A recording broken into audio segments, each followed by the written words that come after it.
ခမားတို့ယုံကြည်မယုံပါလိမ့်မယ်ဒါပေမဲ့လေရင်ဘင်းတစ်လုံးရဲ့တန်ဖိုးဟာဒေါ်လာထောင်ချီပြီးတန်ကြီးရှိနေတာပါအပြင်ဖန်ကြည့်ရင်တော့တခြားတရားတွေလိုပဲထင်ရပေမဲ့တကယ်တမ်းကျတော့ကောင်းကင်နဲ့မြေကြီးလိုကွာခြားလာပါတယ်လေရင်ဆင်းသက်တဲ့အချိန်မှာတန်ကျင်ရာနဲ့ချီတဲ့အလီချင်းဟာဒီတရားတွေပေါ်ကိုရုတ်တရက်ဖိချလိုက်တာပါတစ်ချိန်တည်းမှာပဲအရှင်ကလည်းတနာလီကိုကီလိုမီတာ200ကနေ300ကြားမှာရှိနေပါသေးတယ်ပိုပြီးဆိုတာကမြေပြင်နဲ့မထိခင်ထိတရားကလဲပတ်နေတာမဟုတ်ပါဘူးမြေပြင်နဲ့ထိလိုက်တာနဲ့တပလိုက်နဲ့ပို့တိုက်မှုအားကြောင့်စက္ကန့်ပိုင်းတွင်မှာပဲအရှင်ပြင်းပြင်းနဲ့လဲပတ်သွားရတာပါလေရင်ဆင်းတဲ့အခါမြင်ရတဲ့မိခိုးတွေဟာစက်ချွေရွံလို့မဟုတ်ပါဘူးတာယာကအလုံးအမြင့်ပူပြင်းလာပြီးချက်ချင်းဆိုသလိုလောင်ကျွမ်းသွားလို့ထက်လာတဲ့မိခိုးတွေပဲဖြစ်ပါတယ်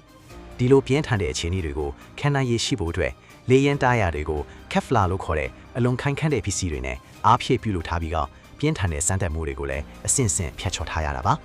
အသုံးပြုနိုင်တဲ့ထက်တန်းကလည်းတိတ်ပြီးမကြလာပါဘူးများသောအားဖြင့်ခရီးစဉ်ချင်းရဲ့ယာကနန်လောက်ပဲအသုံးခံပြီးတာနဲ့အစ်စ်လဲပေးရတာမျိုးဖြစ်ပါတယ်